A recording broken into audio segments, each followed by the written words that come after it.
Kemarin Bapak Ibu pada masa P3K, ujian P3K dan ujian PNS. Wah, itu nampak sekali mana yang betul-betul berpegang teguh kepada Allah dan tidak, itu nampak.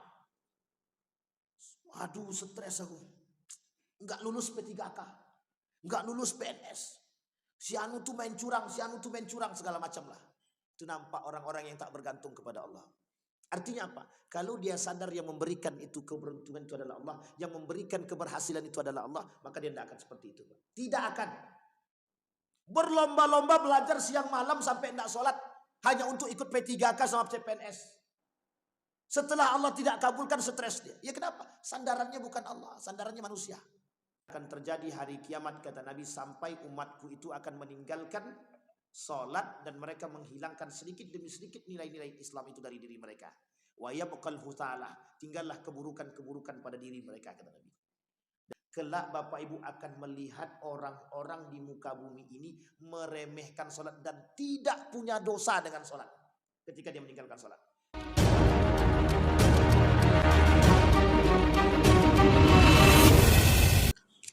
A'udzu billahi minasyaitonir rajim. Bismillahirrahmanirrahim.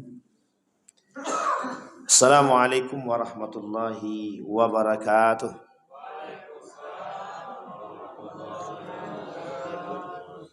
Alhamdulillahi rabbil alamin. Alhamdulillahilladzi an'ama bi ni'matil iman wal islam bihima tatimmus salihat. Asyhadu an la ilaha illallah wahdahu la syarika lah wa asyhadu anna Muhammadan abduhu wa rasuluh la nabiyya ba'da.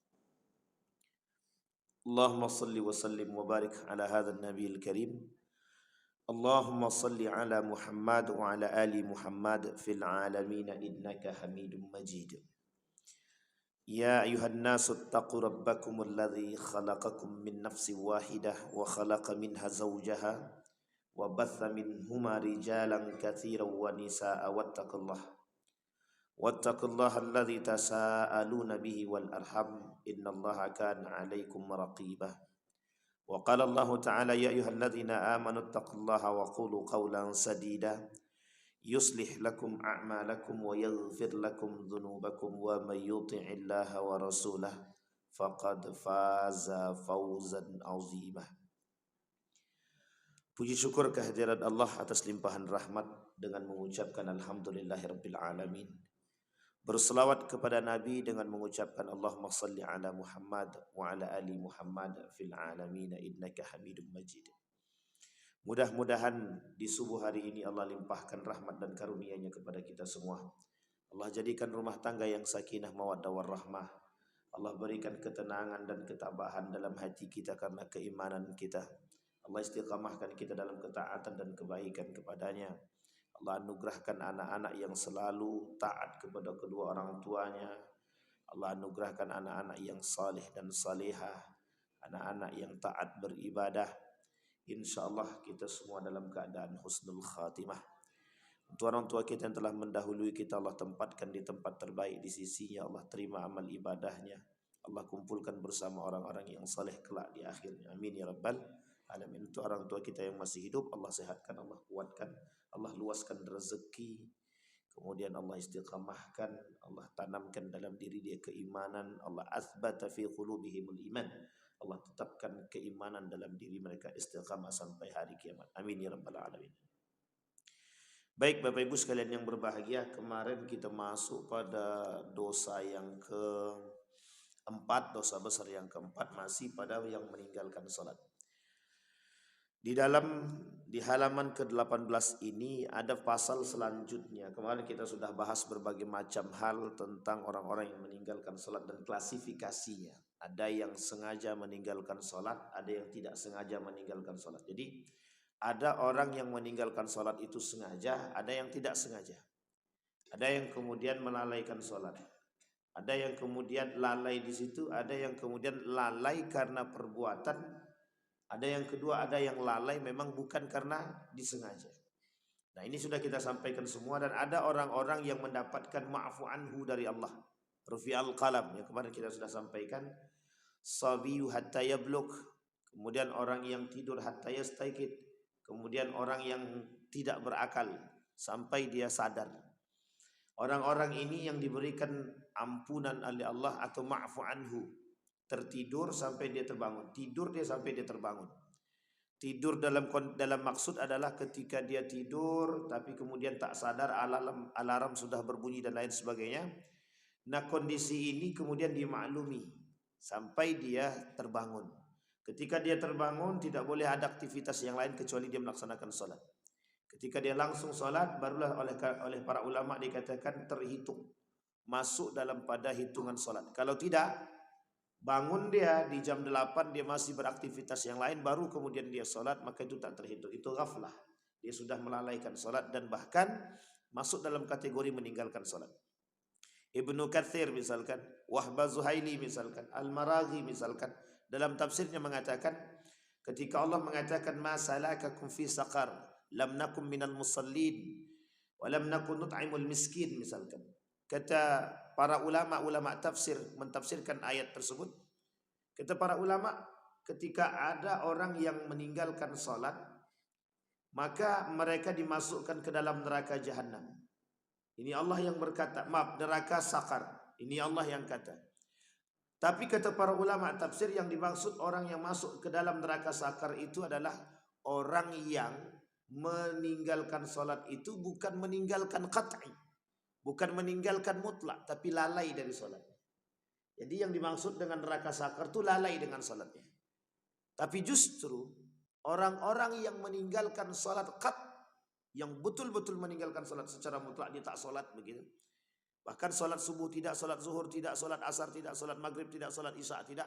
Mereka tidak dimasukkan ke dalam neraka sakar, tapi justru dimasukkan ke dalam neraka jahanam.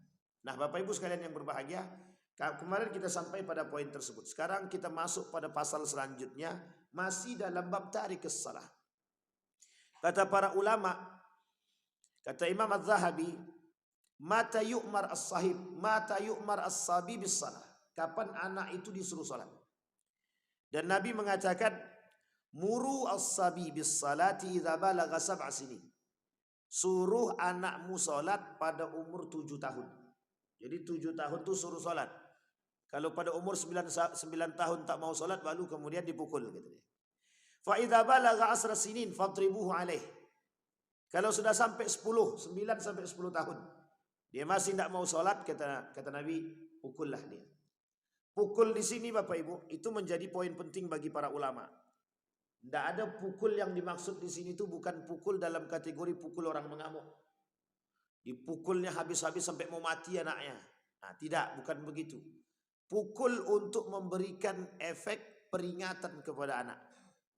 Dan bukan pukul kebencian. Nah, ini yang menjadi persoalan kita. Artinya memukul anak bukan karena kebencian. Wa fi riwayatin muru auladakum bis salati wa hum abna 7. Kata Nabi, suruh anak-anak kalian salat ketika dia berumur 7 tahun. Wadribuhum 'alaiha wa hum abna 10. Kalau memang sudah 10 tahun tapi tak masih salat juga, tak salat juga kata Nabi dalam riwayat yang lain, maka silahkan pukul. Wa farriqu bainahum fil madaji'. Sudah saatnya kalian memisahkan dia di umur itu, kata Nabi, tempat tinggalnya sendiri. Artinya kita sudah memberikan pendidikan. Pendidikan akidah diajarkan kepada anak ketika anak masih kecil. Bapak Ibu sekalian yang berbahagia, ketika anak keluar daripada rahim daripada ibu, seorang bayi keluar daripada rahim ibunya, maka dia diperdengarkan kalimat pertama yang dia dengarkan adalah kalimat tauhid. Allahu Akbar, Allahu Akbar, azan. Kemudian dikomahkan. Itu tandanya pendidikan tauhid dari sejak dini ketika dia lahir. Bukan ketika anak lahir itu kemudian diperdengarkan musik poco-poco. Maka lain cerita nanti anak itu. Bagaimana geleng kepalanya makin kuat gitu nanti kecil. Sehingga kata para ulama ketika dia lahir, pendidikan tauhid pertama kali yang diajarkan dan disunnahkan oleh para nabi, oleh nabi dan para sahabat dan para ulama adalah memperdengarkan kalimat tauhid, yaitu kalimat azan. Allahu Akbar takbir. Kemudian sepanjang itu kita diwajibkan memberikan pendidikan kepada anak, pendidikan tauhid. Sampailah umur dia masa 7. Kenapa kok pada 7 tahun kita menyuruh anak untuk sholat? akalnya mulai sadar, mulai muncul, mulai bekerja, mulai berpikir, itu pada umur 5 sampai 7 tahun. Itu sudah mulai berpikir. Umur anak 5 tahun, 6 tahun, 7 tahun itu umur yang sudah mulai berpikir. Maka pada umur yang mulai berpikir itu kata para pakar pendidikan, ajarkan anak yang terbaik. Kalau yang diajarkan pada umur 5 tahun, 6 tahun, 7 tahun sampai 10 tahun itu yang diajarkan musik, maka yang akan terngiang di telinganya adalah musik. Tapi jika yang diperdengarkan adalah Al-Quran, pendidikan, sholatnya, puasanya, zakatnya, kemudian segala kebaikan, maka itulah yang menjadi poin penting bagi dia. Yang akan selalu dia ingat. Bapak Ibu sekalian yang berbahagia, di dalam dunia pendidikan, itu fasenya ada. Ada namanya daurut tufulah, daurut sabi, daurut tufulah, daurul walad. Kemudian ada daurus suyukhah. Itu ada semua tahapan-tahapan umurnya, Pak. Dari anak baru lahir, kemudian menjadi seorang anak, dari anak menjadi remaja, dari remaja menjadi dewasa, dari dewasa menjadi suyukhah yang tua-tua. Dan itu ada masanya. Dan di masa-masa ini para ulama sudah membahas. Dalam dunia pendidikan oleh ulama sudah dibahas-bahas. Apa yang harus dilakukan pada umur-umur tertentu. Maka Nabi mengatakan 7 tahun. Bukan tanpa sebab, bukan tanpa alasan. Karena di umur 7 tahun hasil penelitian para ilmuwan pada anak umur 7 tahun itu adalah diqiyan dalam ingatan. Anak-anak mulai belajar mengingat secara mendalam pada umur 7 tahun. Makanya mohon maaf Bapak Ibu, kenapa para ulama-ulama terdahulu umur 7 tahun, 8 tahun, 9 tahun, 10 tahun sudah bisa hafal Quran 30 juz. Kenapa? Karena pada umur 5 tahun ke atas anak itu sudah dilatih untuk mengingat, menghafal. Nah, di masa itulah masa yang terbaik. Kenapa umur 7 tahun? Karena ketika itu otaknya sedang bekerja untuk berpikir dan mengingat. Jika itu yang terus kita tanamkan di umur-umur tersebut, maka yakinlah, maka sampai dewasa nanti dia akan teringat. Oh dulu bapak aku ngajarkan pada umur sekian, ngajarkan sholat. Tapi kemudian kalimat selanjutnya asarah. Kenapa di umur 10 tahun maka pukullah kalau dia masih tak sholat? Karena sudah di atas itu akan sulit Pak. Kalau dia sudah masuk masa remaja, 12 tahun, 11, 12, atau lebih tepatnya kata para ilmuwan itu 12 ke atas. Kalau sudah masa remaja, kita mengingatkan dia sholat, maka akan mulai terasa kesulitan bagi kita. Kenapa? Karena dia sudah punya lingkungan sendiri. Tambah lagi kalau dia sudah mulai lebih dewasa lagi, memukul sudah tidak mungkin, maka lebih daripada itu, kesulitan kita dalam memberikan pendidikan semakin bertambah. Maka di atas umur 25 tahun atau 20 tahun, 22 tahun ke atas, itu sudah kesulitan kalau nyuruh anak sholat. Sudah sulit. Makanya mohon maaf Bapak Ibu, kalau sekarang ada anak-anak tak sholat, orang tuanya susahnya minta ampun suruh sholat. Itu mungkin karena itu tadi.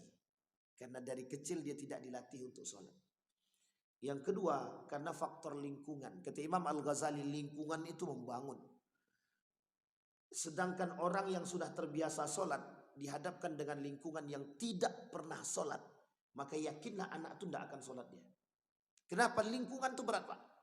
Pengaruh lingkungan berat. Makanya dikatakan remaja itu masa pertama kali mereka punya wadah dan lingkungan. Ketika dia berumur 12 tahun, dia masuk ke sholat, mohon maaf SMP misalkan.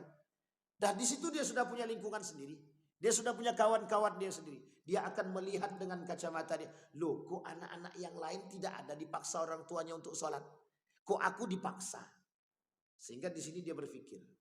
Akhirnya apa? Mohon maaf, terpengaruh dengan kawan-kawannya tak sholat.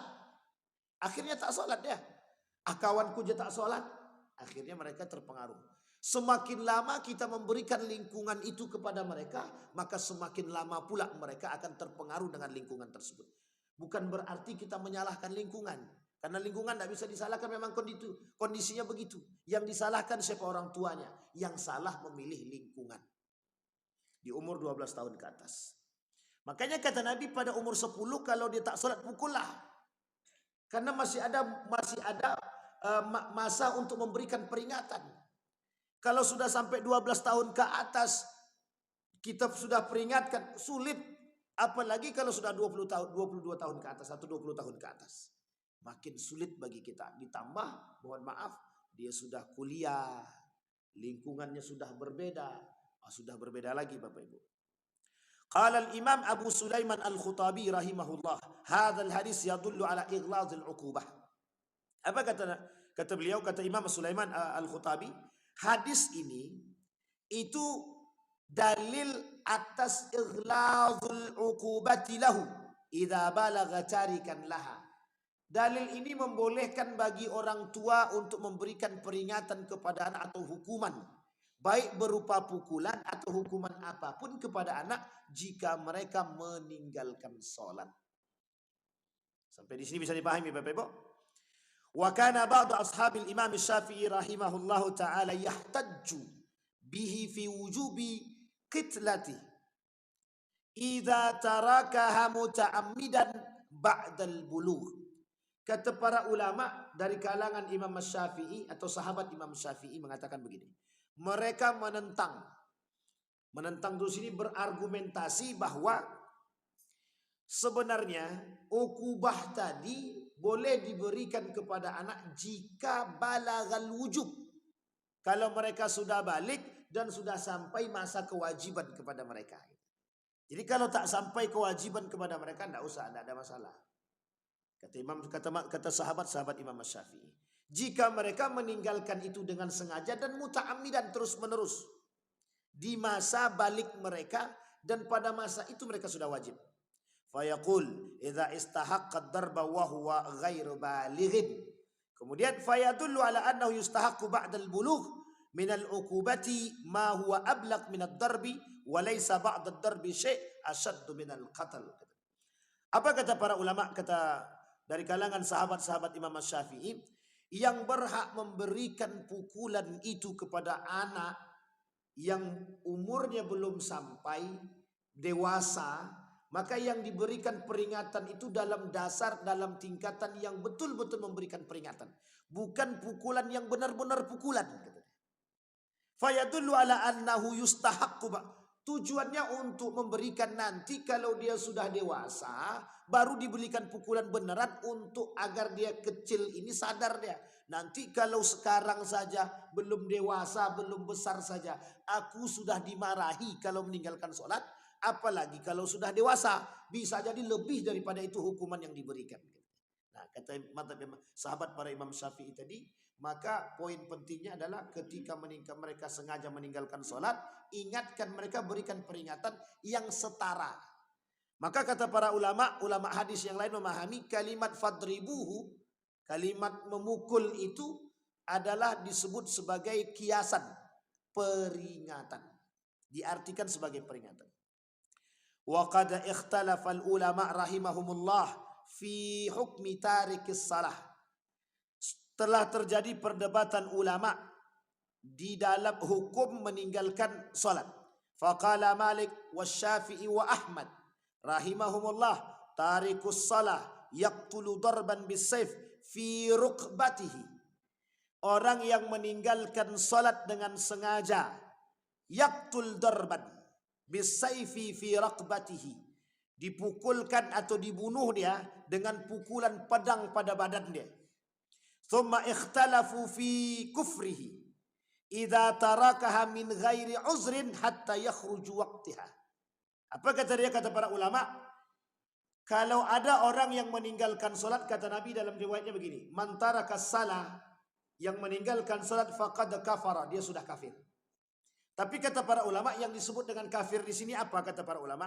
Jika dia meninggalkan salat dengan sengaja. Tapi kalau dia ada uzur atau keluar daripada waktunya dan dia masih salat, maka tidak dikatakan kufur, kata para ulama. Sebagian ulama yang mengatakan demikian, ada madhabnya Imam Malik wa Syafi'i wa Ahmad. Faqala Ibrahim An-Nakhai wa Ayyub As-Sakhtayani wa Abdullah bin Al-Mubarak wa Ahmad bin Hanbal wa Ishaq huwa kafir. Tapi kata sebagian ulama yang lain seperti Ibnu Mubarak, Imam Ahmad bin Hanbal wahdah, dia sendirian. Kemudian An-Nakhai dia bilang, oh itu kafir sudah. Tidak ada lagi orang yang tinggal sholat pokoknya kafir. Gitu. Dalilnya mana? Kembali kepada hadis Nabi. Apa kata Nabi? Man taraka salah faqad kafara. Yang meninggalkan sholat kafir sudah. Wa istabdalu biqaulin Nabi sallallahu alaihi wasallam, al-ahd alladhi bainana wa baina al-kufr as-salah. Perbedaan kita dengan orang kafir, kata Nabi, as-salah. Ini menjadi dalil bagi para ulama yang mengatakan bahwa yang sengaja meninggalkan sholat kafir. Mau sengaja dia, mau lalai dia. Lalai artinya keluar daripada waktunya. Dari waktu zuhur dia belum sholat. Sampai asar baru dia masuk mau sholat. Pas orang azan asar dia langsung sholat zuhur. Itu kata para ulama, yakhruju min waktihi. Dia sholat tapi keluar di waktunya. Orang seperti ini sebagian ulama mengatakan kafir. Tapi kafir di sini jangan salah paham dulu. Bukan kafir keluar daripada Islam. Tapi sederajat dengan orang kafir. Sederajat dia dengan orang kafir. Artinya sederajat dengan orang kafir apa? Perbuatan dia kufur semua. Tak bernilai di sisi Allah. Sampai di sini bisa dipahami Bapak. Dia muslim tapi dia tak sholat. Jadi semua perbuatan yang dia lakukan kebaikan itu tak bernilai di sisi Allah. Ustaz, ada orang Ustaz, rajin dia, mohon maaf ya Ustaz, rajin sedekah, puasanya oke, dengan masyarakat baik, cuman satu Ustaz, tak sholat dia. Ini misal. Maka kata para ulama, la yahtajullahu min amalihi. Allah tak butuh tu sholat dia. Allah tak butuh tu amal ibadah dia. Ternyata apa? Awal ma yuhasab yaumal qiyamah. Pertama kali hisabnya adalah salat. Ada dua amal ibadah yang diperlihatkan oleh Allah dan istimewa. Satu sebelum dia meninggal ketika ruh di tenggorokan. Ketika orang meninggal, sebelum ruhnya keluar daripada badannya sampai di tenggorokan ini, itu ibadah yang ditengokkan kepada dia adalah ibadah sedekah pertama kali. Bukan ibadah puasa. Bukan ibadah yang lain, tapi ibadah sedekah. Itu yang ditampakkan oleh Allah. Sampai-sampai Allah tuliskan di dalam Al-Quran, jika kami, kata si mayat tadi, jika jasad tadi berkata, hidupkan kami kembali, maka kami akan bersedekah. Itu dalam surat Al-Munafiqun. Yang kedua, salat. Sampai-sampai Nabi katakan tidak ada amal ibadah yang lain yang dihisab pertama sekali selain daripada salat. Sedekah cuma diperlihatkan, tapi salat yang pertama kali dihisab. Makanya apa kalau salatnya, mohon maaf ya, ini bahasa yang kita anggap pendukung. Ndak puasa dia, ndak zakat dia, tapi solat dia, itu masih diperhitungkan oleh Allah. Tapi kalau dia zakat, dia puasa dia, tapi tak solat dia, itu yang menjadi permasalahannya. Kenapa? Karena di dalam solat ini, seorang ilmuwan, seorang psikolog melakukan penelitian. Karakter orang-orang yang melakukan solat dengan baik dan benar, ternyata berpengaruh. Dalam kitabnya Asrarus Shalah kalangan siapa namanya itu? Abdurrahman Siddiq Al-Banjari. Apa kata beliau? Salat itu sangat-sangat mampu membentuk karakter manusia. Tapi Ustaz, ada yang salat mencuri juga kata dia. Ada yang salat maling juga. Ada yang salat korupsi juga kata dia. Ada yang salat dan lain sebagainya. Oh iya bisa. Sebagian ulama bilang, kata Syekh Abdurrahman Siddiq Al-Banjari, kalau sewuduk dia betul, maka solatnya benar. Kalau solatnya benar, maka dia dapat poinnya, akhlaknya benar. Tapi kalau wuduknya tidak benar, solatnya tidak benar, mesti akhlaknya tidak benar. Sampai di sini paham Bapak Ibu? Artinya apa? Ada orang baca Quran tapi Al-Quran tak masuk pada hati dia. Ada orang yang solat tapi solatnya tidak masuk pada diri dia. Nah, inilah yang kemudian terjadi pada sebagian manusia. Makanya mohon maaf, solat itu penting dan harus ditelaah. Kenapa ketika kita solat harus tumakninah? Tumakninah itu artinya apa? Bukan tenang. Tumakninah itu bukan tenang saja artinya. Tumakninah lebih daripada itu. Makanya dalam ilmu kesufian atau ilmu tasawuf itu, ketika orang menghadapkan wajahnya kepada Allah, fa'akim wajhaka kata dia. Ketika kita dalam salat menghadapkan wajah kepada Allah, kata orang sufi itu, kata orang ulama-ulama tasawuf itu, berbeda antara zahir dan batin. Kalau berbeda antara zahir dan batin, tidak akan dapat dia nilai solat itu. Maksudnya apa? Yang dihadapkan kepada Allah bukan sekedar wajah, tapi juga hati. Zahir wa batin. Muka kita hadapkan ke kiblat, hati juga kita hadapkan ke kiblat. Bukan cuma muka ke kiblat, hati kemana? Ada orang sholat, nih mohon maaf Bapak Ibu ya. Allahu Akbar. Serius dia sholat nih. Allahu Akbar. Memang wajah dia menghadap ke kiblat. Hati dia menghadap ke harta itu.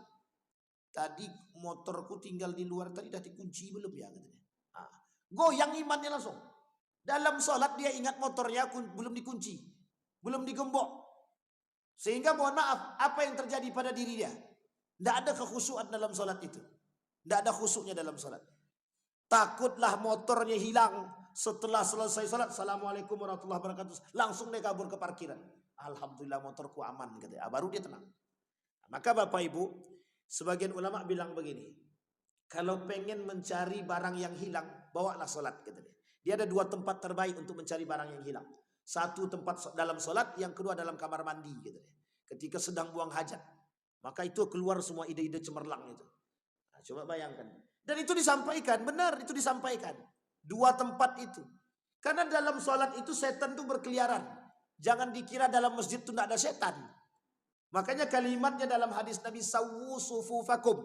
Rapatkan sop kalian. Jangan sampai ada celah. Karena al-khilalu baina sufufi syayatin. Di antara sof-sof yang kosong itu, yang ngisi meskipun kosongnya cuma sedikit, itu yang ngisi setan. Yang mengisi di antara sof-sof yang kosong itu setan. Jadi setan tuh bisikkan aja di samping. Masih ingat nggak kalau duit kita ditaruh di atas kulkas, nanti diambil sama anak, hilang. Terpengaruh Pak. Maka kembali kepada poin tadi Bapak Ibu sekalian yang berbahagia, salat itu butuh ketenangan. Maka dalam salat itu Bapak Ibu, coba Bapak Ibu perhatikan bacaan salat itu. Di mana letak doa? Di mana letak doa? Dalam gerakan salat di mana letak doa? Cuman satu Pak. Sisanya itu bertasbih dan memuji Allah semua. Semuanya memuji Allah. Kecuali satu saja yang isinya doa. Yang lainnya semuanya memuji Allah. Mulai dari Al-Fatihahnya, mulai dari kita berdiri, mulai dari Sami Allahu liman hamidahnya, rukuknya, i'tidalnya, semuanya Pak di situ kita memuji Allah. Tidak berdoa.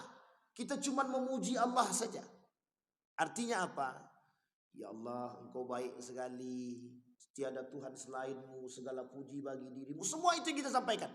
Sepanjang sholat itu cuma itu yang kita sampaikan. Kecuali ada satu tempat yang kita berdoa kepada Allah. Kapan? Duduk. Ketika itu saja kita berdoa kepada Allah. Sisanya tidak kita bertasbih. Apa maksudnya? Artinya kita sedang berkomunikasi dengan Allah. Sedang berkomunikasi dengan Allah. Ya Allah. Sama seperti seorang anak minta duit ke bapaknya. Bapak nih baik kali Pak. Kalau minta langsung ditolak sama bapaknya. Tapi dipuji dulu. Setelah dipuji, diangkat dulu bapak ada. Mudah mengeluarkan duit itu Pak. Tapi kalau seandainya sudah langsung ditembak begitu saja, sudah kelakuan dia tak baik, tiba-tiba datang masuk minta duit langsung, tak dikasih. Sampai sini paham Bapak Ibu, pujian kepada Allah. Nah, pasal selanjutnya Bapak Ibu, tadi sudah kita sampaikan yang mengatakan kafir dan tidak kafir. Sebagian para ulama mengatakan orang yang meninggalkan sholat bila uzrin itu tidak kafir, tapi sebagian lagi mengatakan yang meninggalkan bila uzrin itu kafir. Artinya Bapak Ibu, ada orang yang meninggalkan sholat dengan sengaja, oleh para ulama sebagian besar mengatakan kafir. Kafir di sini dia kufur. Kufur di sini adalah ibadah dia setingkat dengan orang kafir. Artinya tidak bermanfaat amal ibadahnya di sisi Allah jika dia meninggalkan sholat. Kemudian pasal selanjutnya, waqad warada fil hadis, inna man hafaza ala salawatil maktuba akramahu Allah Ta'ala ala bi khamsi karamatin. Nah, ini Bapak Ibu, penting. Kata Imam Syamsuddin Az-Zahabi, orang yang menjaga solatnya, inna man hafadha, barang siapa yang menjaga solawatnya, yang 5, yang wajib, akramahullahu ta'ala bi khamsi, dengan 5 karamat, kemuliaan. Allah muliakan dengan 5 kemuliaan. Nah ini boleh dipahami baik-baik Bapak Ibu, ini salah satu motivasi agar kita tidak meninggalkan solat. Yang pertama kata beliau, yarfa' anhu daikal aishi wa adzabul qabr. Dan yang kedua, yang pertama tadi yarfa'u anhu daikal aish. Di dalam hadis yang lain Nabi bilang begini, qala Nabi sallallahu alaihi wasallam wa qala Allah Ta'ala, Ya bani Adam, la takhafanna min dhiqi rizqin, fa inna khazaini mulanatun, fa inna khazaini la yanfaqu da'aban. Kata para ulama, kata Nabi begini, hei anak Bani Adam, jangan pernah takut akan kehilangan rezeki dengan atau rezeki yang sedikit. Sesungguhnya pembendaharaanku besar, kata Allah. Artinya Allah bisa memberikan apapun yang dia inginkan. Tapi kuncinya apa? Wattaqullaha haitsuma kunta. Bertakwalah engkau dimanapun engkau berada. Tapi ada kalimat yang lain dalam riwayat yang lain, dalam surat yang lain kata Allah dalam Al-Quran. Min haitsulah, orang yang bertakwa kepada Allah akan Allah kasih rezeki min haitsulah wa yarzuquhu min haitsulah yahtasib. Nah, ini penting untuk dipahami, Pak. Kalau orang itu betul-betul datang kepada Allah dan sholatnya benar-benar sholat dan datang betul-betul pasrah kepada Allah, setelah dia sholat dia berdoa kepada Allah, tidak mungkin tidak dikabulkan oleh Allah, itu tak mungkin. Sangat tidak mungkin. Saya orang yang 100% meyakini bahwa Allah pasti akan mengabulkan doanya. Itu dah pasti, Pak. Kenapa pasti? Saya yakin dengan ayat Al-Quran. Tapi kalau kita tak yakin dengan doa kita dan kita tak yakin kepada Allah, maka kita tidak meyakini ayat Al-Quran. Sampai di sini paham Bapak Ibu? Maka kata Allah, yarfa' anhu daikil aish. Orang yang rajin sholatnya, dia jaga sholat 5 waktunya, Allah jaga rezekinya. Allah jaga rumah tangga dia. Allah berkahi rezekinya. Allah lapangkan dan luaskan. Dan Allah angkat kesempitan daripada kehidupan dia. Nah, sekarang Bapak Ibu perhatikan. Allah itu memberi rezeki bukan hanya duit. Ingat ya. Allah memberi rezeki bukan hanya Ini jangan salah paham dalam benak kita, karena kita nih, kata Nabi dalam hadisnya begini. Kelak di akhir zaman itu kata Nabi begini. Abdad dinar wa abdad dirham. Kelak di hari kiamat itu ada penyembah dinar, ada penyembah dirham. Gitu. Maksudnya apa itu penyembah duit? Jadi ada orang-orang yang mempertuhankan duit di akhir zaman, kata Nabi. Nah, yang dimaksud dengan mempertuhankan duit tadi apa? Orang yang dalam otaknya kalau ndak duit, kalau ndak duit itu ndak hidup tuh namanya. Sampai dia berani mengatakan begini. Kami bekerja ini demi anak istri, untuk menafkahi anak istri. Betul, itu tak salah. Tak salah. Tapi kalau dia kata, kalau kami tak kerja, bagaimana kehidupan anak istri kami? Bagaimana makan mereka? Nah, itu tandanya dia sedang meragukan Allah. Sampai di sini paham? Itulah yang disebut oleh Nabi abdad dinar wa abdad dunia. Itu penyembah dunia, penyembah dinar, penyembah dirham. Kenapa dia tak yakin sama Allah? Maka mohon maaf Bapak Ibu, orang yang yakin dengan Allah melalui ibadah-ibadah dia, mustahil Pak, mustahil bagi Allah untuk memiskinkan dia, itu mustahil. Kita ambil contoh yang paling sederhana, ini contoh Pak, paling sederhana. Bapak Ibu baca Quran, sekarang Bapak Ibu sedang punya masalah ekonomi. Anggaplah hari ini tidak ada duit sama sekali untuk makan, tidak ada duit. Coba yang pertama kali Bapak Ibu datang dulu kepada Allah. Setelah datang kepada Allah atau sholat 2 rakaat, baca Quran. Setelah baca Quran, dengan penuh keikhlasan itu baca Qurannya.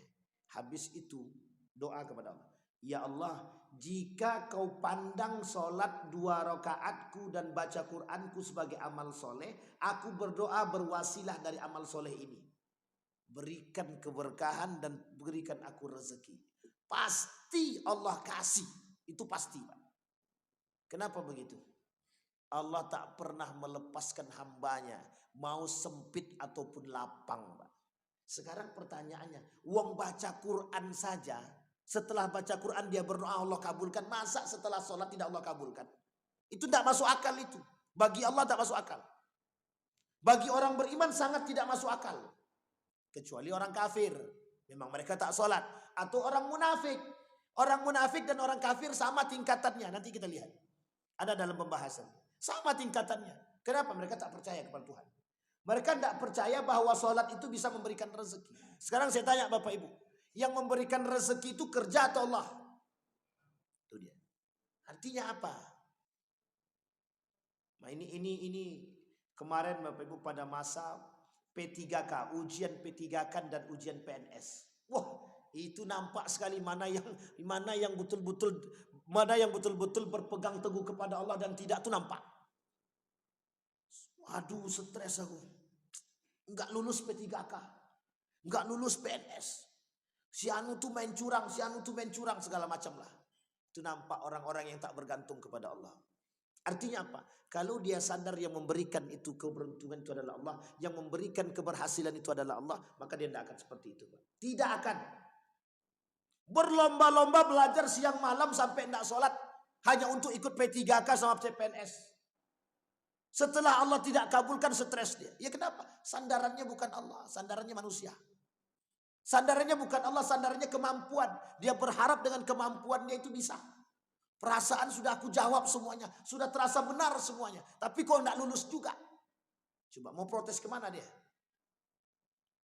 Artinya apa? Siapa yang memberikan kelebihan itu? Allah atau manusia? Ini poin penting Pak bagi kita. Jadi yang disampaikan oleh para ulama, yang disampaikan oleh Nabi, yang disampaikan oleh Allah itu adalah bagaimana kita itu dekat dengan Allah. Nah, salah satu ibadah yang banyak berkomunikasi dengan Allah cuma satu Pak, salat, tidak ada yang lain. Makanya mohon maaf, awal ma yuhasab yaumal qiyamah kata Allah, yang pertama kali dihisab itu ya salat. Yang pertama kali, yang lain itu ngikut. Yang lain itu ngikut. Sampai di sini bisa dipahami Bapak Ibu ya. Baik. Nah, yang pertama kata Imam Az-Zahabi melalui daripada hadis baginda Nabi tadi, yang pertama kemuliaan yang Allah berikan adalah diangkat kesempitan dalam kehidupan dia atau diberikan kelapangan. Yang kedua, dihindari daripada azabil qabr. Allah jauhkan daripada azab kubur. Wa yu'tihi kitabahu biyaminihi. Allah berikan kitab daripada di tangan kanannya. Nah, nanti kan orang tuh ditinggal menunggu tuh. Mana yang diberikan kitab di tangan kanan dan mana yang diberikan kitab di tangan kiri. Kalau diberikan kitab di tangan kiri ternyata lebih banyak syarnya daripada baiknya, lebih banyak buruknya daripada baik dia. Kemudian wa yamurru ala siratikal buraq. Kata Imam Az-Zahabi merujuk daripada hadis tadi, kalau orang ini menjaga sholat 5 waktu dia jalan di atas kontorah, apa namanya itu ya? Jalan yang terbuat dari sehelai rambut manusia dibagi jadi 7 bagian. Nah, itulah tempat jalan nanti itu sirat itu. Nah, kira-kira bisa lah itu. Kalau cuma ambil rambut kita nih, nah, coba dibelah jadi 7. Gimana coba? Setipis itulah jalan yang akan kita jalan. Tapi ada orang yang jalannya seperti burak. Ada orang yang jalannya merangkak. Ada orang yang jalannya pelan. Ada orang yang bergantung. Ada yang langsung masuk. Itu tergantung pada ibadah masing-masing. Kalau kafir dan munafik itu tak perlu curiga kita. Dia tidak perlu bergantung. Dia tidak perlu merangkak. Dia tidak perlu pelan-pelan. Langsung masuk. Karena neraka yang sudah dijanjikan bagi mereka jahanam. Itu munafik dan kafir. Sisanya baru kemudian diberikan. Ada yang bergantung dia. Ada yang pelan-pelan dia. Tapi kata Nabi, yang sholatnya terjaga 5 waktu dia, yang mereka jalan, yamurru ala siratikal buraq. Mereka berjalan di atas jalan tersebut atau di jembatan tersebut seperti buraq. Tahu buraq kan Bapak Ibu? Tahu buraq? Bapak Ibu tahu buraq enggak? Enggak pernah ketemu ya, namanya kenal ya. Ya. Tengok roket, tahu roket? Anggap aja sekencang itulah. Cepet tuh Pak. Atau usah roket lagi. Kalau sekarang nih ya lebih kencang roket sih daripada kereta cepat. Kereta cepat tuh secepat apapun kita enggak tahu. Kata Saudi itu, pokoknya di Saudi Arabia sekarang sudah ada kereta cepat gitu. Saya tengok pas saya naik itu tak juga cepat-cepat juga, begitu-begitu aja tuh. Artinya masih jalan di atas itulah kan, tapi enggak cepat-cepat juga gitu. Masih 2 jam dari Mekah Madinah, masih 2 jam itu masih lumayan lah ya. Tapi kalau buruk kan enggak perlu lagi. Kecepatan cahaya, kecepatan buruk ini dalam perjalanan Isra wal Mi'raj. Kecepatan buruk itu diukur dengan kecepatan cahaya sama. Dan kecepatan cahaya itu sudah bisa diukur. Kecepatan cahaya itu seorang ilmuwan dari Amerika sudah bisa mengukur kecepatan cahaya. Dan kecepatan cahaya itu bisa diukur dengan kecepatan, mohon maaf, ada pesawat yang bisa dibuat seperti itu. Artinya apa? Kalau buruk pada masa itu mungkin sangat sudah bisa diterima oleh akal hari ini karena sudah ada penemuan ilmiahnya. Maka Bapak Ibu sekalian yang berbahagia, kalau dulu namanya buruk, kalau sekarang namanya pesawat. Tahu pesawat Bapak Ibu? Dari Jogja, dari Pekanbaru ke Jogja berapa jam? 1 jam 45 menit atau 2 jam lah. Pesawat buruk, nama pesawatnya aja udah buruk. Pesawat buruk. Baik, lanjut Bapak Ibu. Itu yang keempat. Yang kelima, yadkhulul jannah bighairi hisab. Orang yang menjaga sholat 5 waktu dia masuk surga tanpa hisab. Nah, pengen apa tak pengen? Iya, kalau itu cepat tuh semua jawabnya pengen. Pas lagi tak sholat, itu dia menjadi masalah. Baik Bapak Ibu. Nah kemudian selanjutnya, tapi ingat, bukan hanya itu saja. Kata iblis begini. Iblis berkomunikasi dengan Nabi dalam hadis itu begini. Kata Nabi, man rufaqauka min ummati yaumal qiyamah, kata Nabi. Iblis, kata Nabi, siapa kawan-kawanmu kelak di hari kiamat dari umatku, kata Nabi Muhammad. Dijawab sama iblis, qala 10, ada 10, kata dia. Ada berapa kawan iblis? 10. Dari 10 itu kita sampaikan satu aja. Al-mutahawin bis salati. Orang yang meremehkan salat, satu di antara kawan iblis. Orang yang meremehkan. Kita lihat hadis Nabi, betul apa tidak? Apa kata Nabi? Wa man tahawana biha, barang siapa yang meremehkan salat, aqabahullahu bi 15 uqubah. Orang yang meremehkan salat, kata Nabi, dihukum oleh Allah dengan 15, ini 10, tambah 5 lagi. 15 hukuman. 15 hukuman.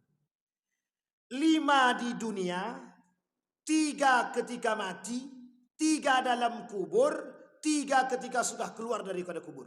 3 kali 3, 9 baru. Ini kok 15 kata dia. Tapi tidak apa-apa.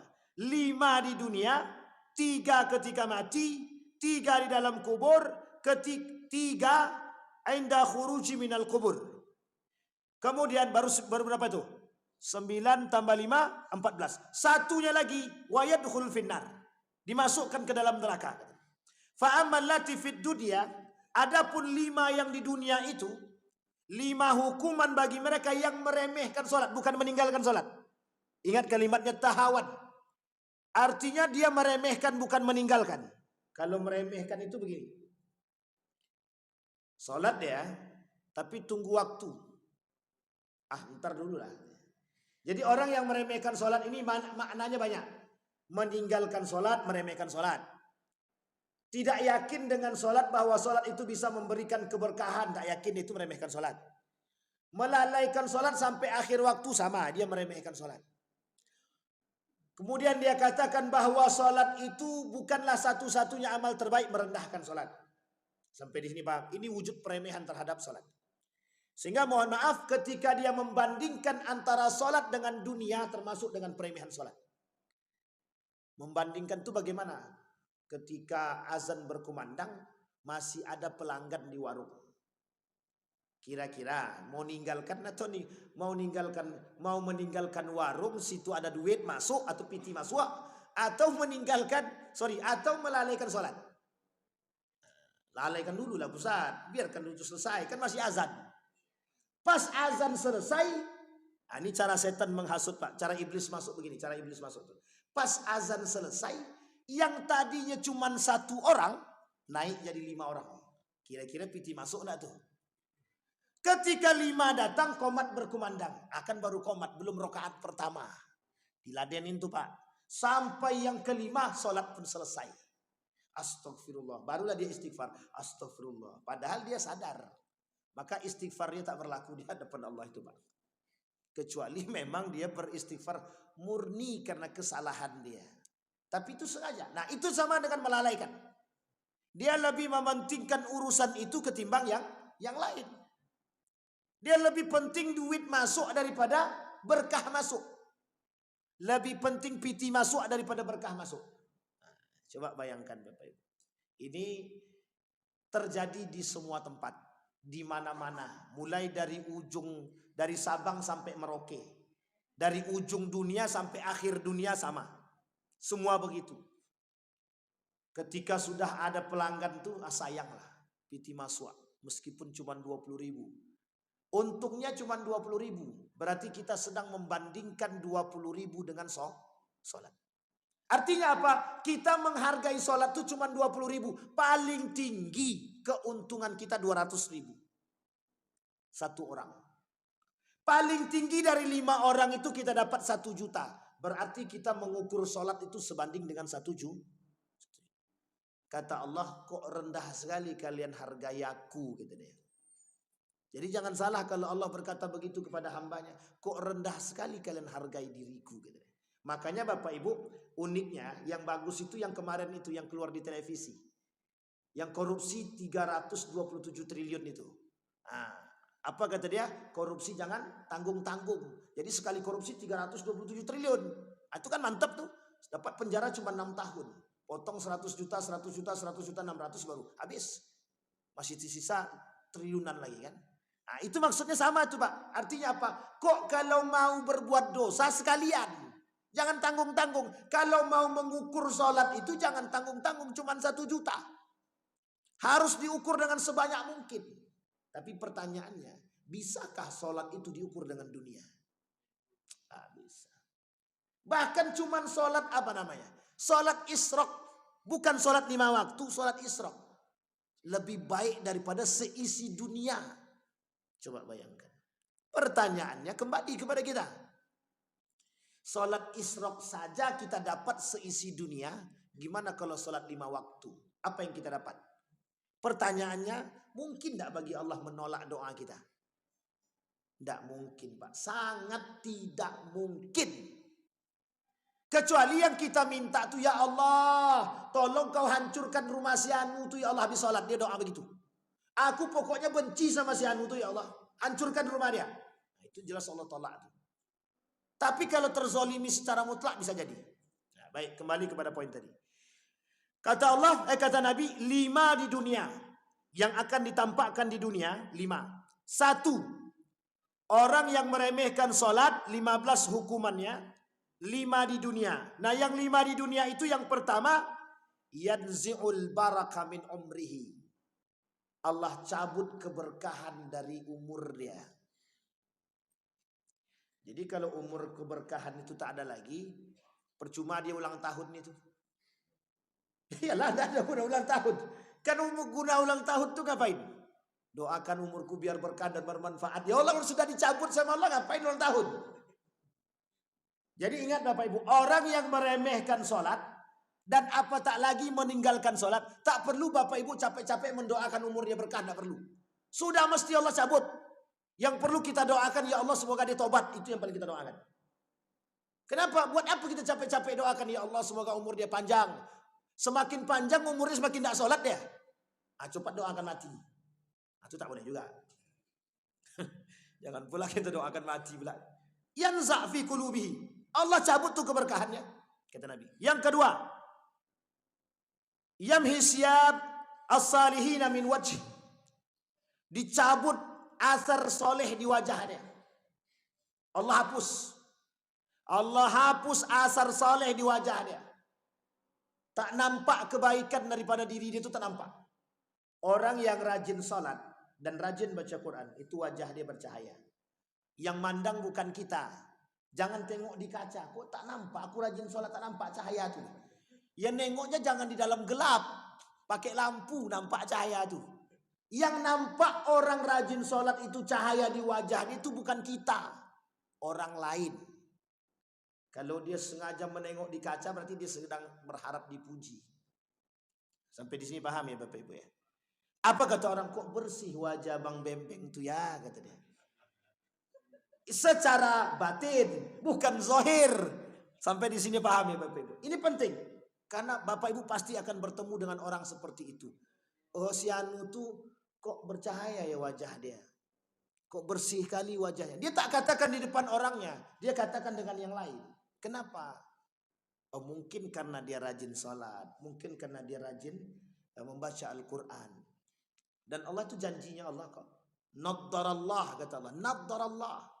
Nadharallah itu artinya apa? Allah berikan wajah yang yang bercahaya, sumringah, meskipun masam mukanya, tapi tetap nampak tuh cahaya kebersihan itu di wajah. Orang yang rajin sholat, Bapak Ibu, mohon maaf, orang yang rajin sholat. Ada 3 ibadah Bapak Ibu yang membuat wajah itu bersih.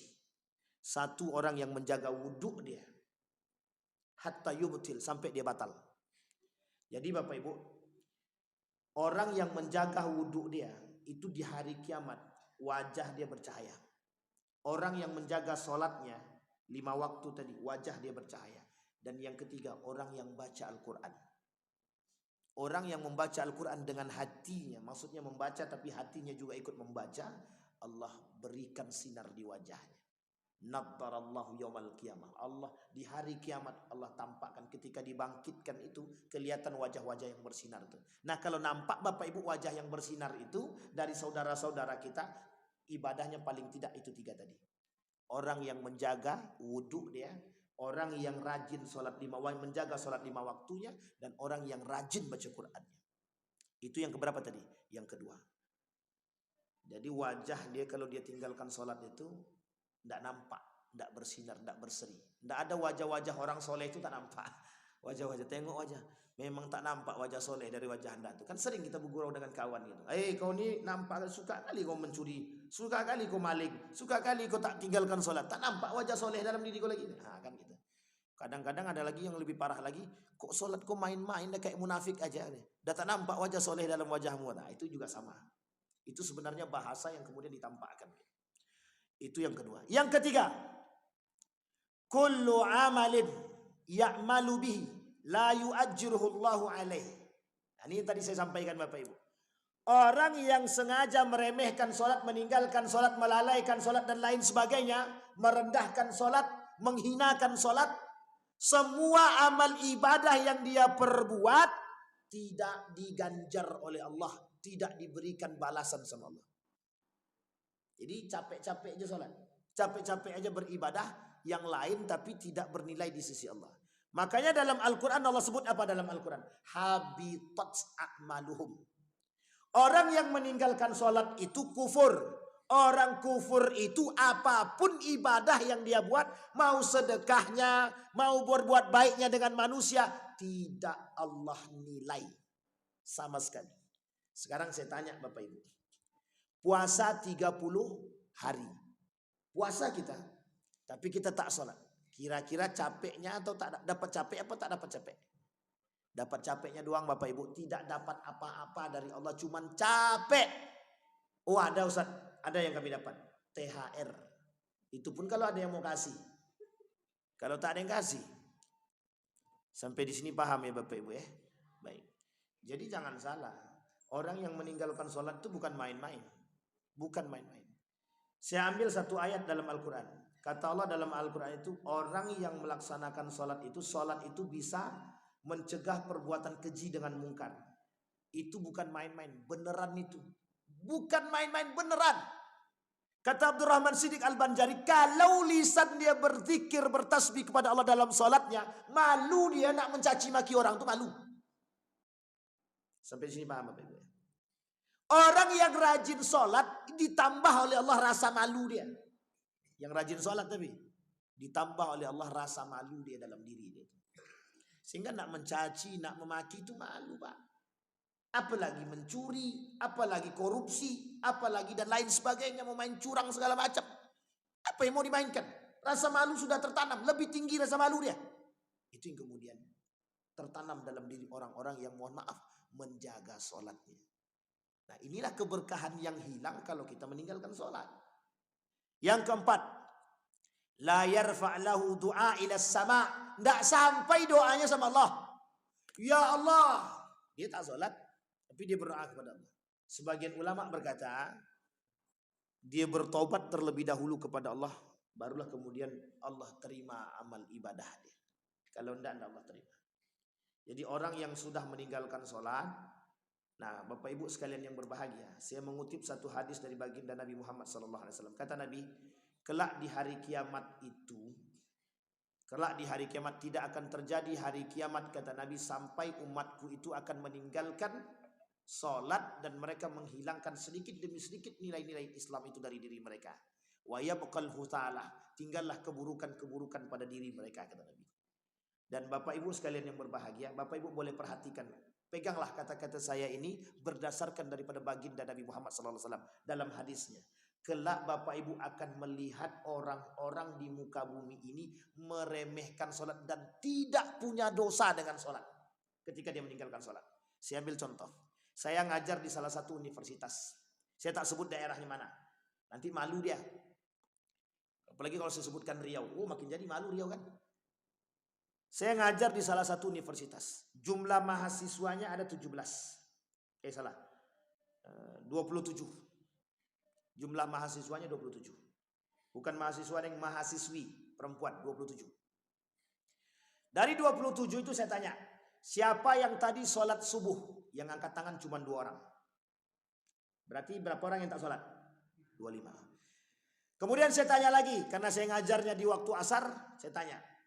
Setelah sholat asar saya ngajar, saya tanya, yang tadi sholat zuhur angkat tangan? 4 orang.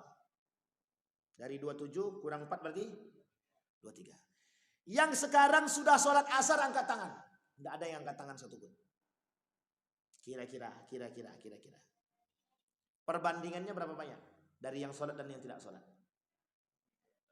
Antara langit dan bumi. Jumlahnya 27. Yang sholat cuma 4. Ambillah 4 misalkan. Berapa yang tidak sholat? 23. Itu berapa persen perbandingannya? Paling 2%. Coba bayangkan, dari jumlah itu baru 1 kelas. Coba Bapak Ibu bayangkan, itu generasi muda. Dengan bangganya ketika saya katakan kalian tidak sholat. Begitu, saya katakan begitu Pak. Kalian tak sholat, tersenyum, tertawa. Tidak sholat Pak, kan kami jujur. La ilaha illallah. Memang jujur tak sholat, tapi tersenyum itu yang bikin sakit hati saya. Coba bayangkan. Ketawa dia tak sholat tuh ketawa. Tapi kan kami jujur Ustaz. Nak marah tak bisa juga. Karena dia udah katakan kami jujur tadi. Kalau dia bohong kan lebih tambah dosa kata dia. Memang kadang-kadang benar juga. Nah, tapi bayangkan Bapak Ibu. Maksud saya adalah betapa rusaknya generasi kita hari ini. Anak muda berani meninggalkan sholat dan tanpa dosa. Itu baru masa Pak. Antara bapak-bapak ini dengan anak muda yang tadi saya sampaikan, paling jauh 30 tahun. Paling sedikit 20 tahun. Artinya apa? Yang harus kita pikirkan 20 tahun yang akan datang. Sekarang saja yang anak-anak muda sekarang yang jaraknya 15 tahun, 20 tahun dari bapak-bapak kita sekarang sudah berani meninggalkan sholat dan tidak punya dosa meninggalkan sholat. Pertanyaannya, bagaimana dengan 20 tahun yang akan datang? Kira-kira mereka meninggalkan sholat itu dengan sengaja atau memang tidak ada lagi kewajiban sholat? Kira-kira bagaimana? Hilang Pak, hilang kewajiban sholat dari anak-anak kita, hilang. Kenapa begitu? Karena regenerasinya kurang baik. Dari generasi-generasi kita nampak ketidakbaikan. Nabi kata begitu saja sederhana, kata Nabi. Kebaikan dari diri seseorang itu akan hilang ketika di hari kiamat. Sedikit demi sedikit Allah cabut. Benar Pak? Buktinya apa? Itulah yang kita lihat. Saya membuktikan sendiri, mahasiswa tersenyum dan tertawa ketika sengaja meninggalkan sholat dan tidak sholat. Itu baru 1 Pak. Saya lakukan ujian yang kedua. Apa yang saya tanya? Yang kedua itu. Saya tanyakan pertanyaan kedua. Siapa yang bangun daripada tidur subuh tadi, tidur malam, bangun subuh langsung baca Quran? Dari sekian banyak, 1 orang. 1 orang. Alhamdulillah, dari 27 ada 1 orang. Kemudian pertanyaan selanjutnya saya tanya, dari sebanyak kalian ini yang bangun tidur langsung pegang HP siapa? Semua angkat tangan. Coba bayangkan. Dosennya yang salah. Iya betul, memang saya yang salah tuh Pak. Memang saya akuilah kalau itu saya salah tuh. Karena saya tak serumah dengan mereka itu kan Pak. Astagfirullah. Benar Pak, itu betul. Benar, yang salah memang dosennya. Yang dosennya yang kedua, yang ketiga, yang pertama orang tuanya kan Pak. Pertanyaannya adalah, saya tanya pertanyaan ke selanjutnya, orang tua kalian tak bangunkan? Apa kata mereka? Bangunkan, Ustaz. Kadang sekali doang, kadang nggak dibangunkan. Ada yang dibangunkan, ada yang tidak. Nah, jangan boro-boro siram, bangunkan. Nah, bangun sholat nak selesai. Gimana mau disiram pakai air? Kalau perlu diinjak, Pak. Kau ini tak sholat, besok jangan kau coba-coba minta pertanggung jawab sama Tuhan ya. Coba bayangkan. Tapi kan mana ada orang tua yang mau melihat anaknya masuk ke dalam neraka. Janji Allah itu terbukti. Di dalam Al-Quran Allah kata kelak akan al-hikna bis salihin. Kami kumpulkan tuh. Keluarga-keluarga yang soleh itu kami kumpulkan. Anak, bapak, istri semua dikumpulkan jadi satu. Lah satu orang enggak ada. Si Anu tuh mana? Ya Allah anakku enggak ada. Kata Allah, dah kau suruh sholat belum? Belum. Ah, masuk kau sekali kata dia. Akhirnya masuk sekali bapaknya. Bapaknya pun masuk neraka sekali. Nah, itu yang menjadi masalah Bapak Ibu. Jadi Bapak Ibu sekalian yang berbahagia, keprihatinan kita hari ini adalah, saya sengaja itu Bapak Ibu melakukan ujian itu terhadap mahasiswa itu. Saya pengen tahu seberapa besar perkataan Nabi itu terbukti. Ternyata memang betul-betul terbukti itu. Memang betul-betul terbukti. Tidak ada dosa dalam diri mereka ketika meninggalkan sholat. Apalagi zakat, puasa, dan baca Quran. Yang sholat begitu wajib saja mereka berani tinggalkan begitu. Apalagi baca Quran. Makanya saya katakan sama Bapak Ibu. Adakah yang baca Quran bangun tidur ada yang baca Quran? Enggak ada satupun. Boro-boro setelah itu Bapak Ibu. Sepanjang dari setelah bangun subuh sampai asar itu. HP itu tak ada gunanya selain daripada tak TikTok saja. Tidak ada yang lain. Nah, coba pengaruh daripada dunia ini terhadap generasi kita. Tapi kan itu sunatullah betul. Tapi kan kita tidak pengen anak kita masuk. Jadi kita jaga generasi. Meskipun itu sunnatullah, tapi kita masih punya kesempatan untuk memberikan pendidikan kepada mereka dan menjaga mereka. Keprihatinan kita hari ini adalah anak-anak muda hari ini mereka tidak lagi merasa bersalah ketika mereka melakukan dosa. Itu yang kita khawatirkan Bapak Ibu. Yang terakhir Bapak Ibu, yang kelima.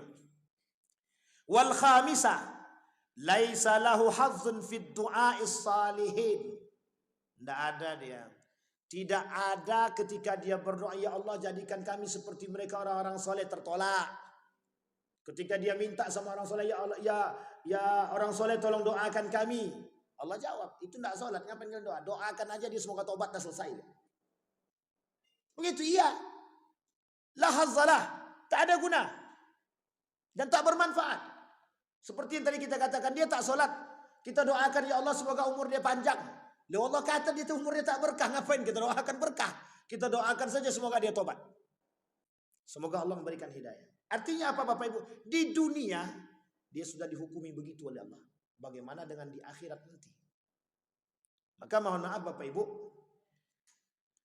orang munafik itu kalaulah sholat 5 waktu saja, sholat 5 waktu, kalaulah sholat 2 waktu saja ditinggalkan. Ada solat yang paling berat bagi orang-orang munafik kata Nabi. Solat subuh sama solat isya. Kalau solat subuh dan solat isya saja yang ditinggalkan, masuk dalam derajat munafik. Kalau munafik nerakanya jahanam, apa tak lagi kalau 5 solat ini dia tinggalkan. Sampai di sini paham maksud saya Bapak Ibu? Artinya apa? Orang yang sengaja meninggalkan solat itu sama penghuni neraka jahanam. Orang dah kufur gimana? Tapi saya tak katakan ini ya, saya tak katakan mengajak membenci Bapak Ibu. Kita berdoa kepada Allah semoga beliau mendapat hidayah. Apa yang dikatakan Ade Armando, mana dalil tentang sholat 5 waktu itu? Nah, ini contoh yang nyata untuk saya sampaikan di hadapan kita Bapak Ibu. Pengaruh pemikiran Ade Armando itu terhadap generasi kita. Apa kata dia? Mana dalil wajib sholat 5 waktu? Mana dalilnya? Adakah dalilnya dalam Al-Quran? Nah, ini perang pemikiran pula. Tidak ada Pak. Tapi ingat, yang mengikuti Ade Armando itu tidak 1-2 orang, ribuan. Artinya apa? Yang terpengaruhi oleh pikiran, oleh pola pikir Ade Armando bukan sedikit, banyak. Sampai di sini paham Bapak Ibu? Itu lawan kita yang sesungguhnya Bapak Ibu. Itu perang kita yang sesungguhnya. Kita berperang dengan kaum muslim munafik. Sampai mereka berani katakan, mana dalil wajib sholat itu mana? Sekarang saya tanya, ketika itu dihadapkan dengan generasi-generasi muda yang tidak mengerti Al-Quran. Apa jawaban mereka? Oh iya juga ya, kan tidak ada dalilnya dalam Al-Quran. Akhirnya apa Pak? Terpengaruh mereka dan mereka tidak dosen tuh Pak. S3 tuh. Keblinger otaknya. S3 tuh. Masih mending yang tidak pakai S kan. Masih ada sehatnya lagi. Nah, coba Bapak Ibu bayangkan. Maka mohon maaf Bapak Ibu, kadang-kadang gelar itu tidak juga terlalu dibutuhkan itu Bapak Ibu. Jangan terlalu bangga dengan gelar lah pokoknya. S1, S2, S3, profesor. Ini banyak profesor yang keblinger otaknya itu kan. Sampai bilang semua agama sama benar. Dan lain sebagainya Bapak Ibu. Kapan waktu kita bahas Bapak Ibu. Itu perang pemikiran Bapak Ibu. Kalau itu yang kita bahas lain cerita kita Bapak Ibu. Makin jadi kita merasa kok khawatir sekali hidup di muka bumi ini gitu. Bapak Ibu saya kasih tahu. Seorang sahabat Nabi bernama Hudzaifah ibn Yaman. Duduk dengan para sahabat. Kemudian di hadapan Nabi. Nabi cerita. Ketika Nabi bercerita tentang akhir zaman Bapak Ibu. Itu sahabat Nabi semuanya minta begini. Ya Rasulullah, bisa kau doakan kami agar kami mati cepat. Saking takutnya bertemu dengan keadaan akhir zaman itu. Mereka berdoa biar dimatikan lebih cepat. Biar nggak ketemu dengan fitnah-fitnah itu. Kata Nabi, kalian aman. Yang tak aman itu siapa? Kita Pak.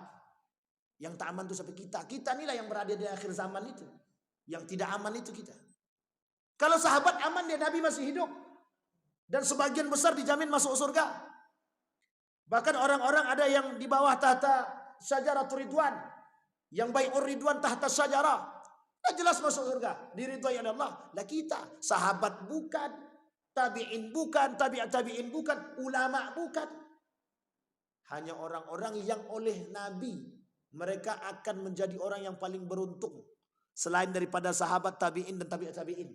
Masalahnya apa? Kita sholat tak sholat. Kita tak pernah cinta dengan Nabi. Kalau kita cinta dengan Nabi, kita sholat. Karena Nabi sholat. Nah, pengaruh itulah yang kelak terjadi dalam generasi kita. Sedikit demi sedikit. Shibran bisyibrin. Bisa dipahami Bapak Ibu? Ada pertanyaan Bapak Ibu? Ini baru sampai 5. Belum 15 lagi. Baru 5. Ini kapan kita selesai daripada sholat nih Bang Bebek? Ini baru sholat aja tak selesai-selesai nih Bang Bebek. Baru dosa sholat aja belum selesai. Dosa besar sholat tak selesai-selesai. Baik Bapak Ibu. Cukup ya Bapak Ibu ya. Ini udah panjang. Ini tak bunyi-bunyi belnya. Apa sudah berbunyi? Oh udah kelewatan ya. Kalau kelewatan bilanglah Bapak Ibu. Saya ini kalau tak dibilang diam-diam aja saya. Baik Bapak Ibu sekalian yang berbahagia. Mudah-mudahan ada manfaatnya bagi kita semua. Kita berdoa kepada Allah. A'udzu billahi minasyaitonir rajim. Bismillahirrahmanirrahim. Alhamdulillahirabbil alamin. Hamdasy syakirin hamdan na'imin. Hamda yuwafi ni'amahu wa yukafi'u mazidah ya Rabbana lakal hamdu kama yanbaghi li jalali wajhikal karim wa 'azimi sultanik. Allahumma salli ala Muhammad wa ala ali Muhammad fil alamin innaka Hamidum Majid. Allahumma faqihna fid din wa 'allimna ta'wil. Allahumma faqihna fid din wa 'allimna ta'wil. Allahumma ighfir lana dhunubana wa dhunuba walidina warhamhuma kama rabbayana shighara. Allahumma ij'al tajammu'ana tajammu'an marhumah waj'al tafarruqana min ba'dihi tafarruqan ma'sumah. Allahumma anfa'na bima 'allamtana warzuqna 'uluman tanfa'una fid dini wad dunya wal akhirah. Allahumma arinal haqqa haqqan warzuqna ittiba'ah wa arinal batila batila warzuqna ijtinabah. Allahumma ighfir lana dhunubana wa kaffir 'anna sayyi'atina wa tawaffana ma'al abrar. Allahumma ighfir lahum warhamhum wa'afihim wa'fu 'anhum wa akrim nuzulahum wa wasi' madkhalahum waj'al al-jannata mathwahum. Allahumma ij'al al-Qur'ana hujjatan lana wa la hujjatan 'alaina.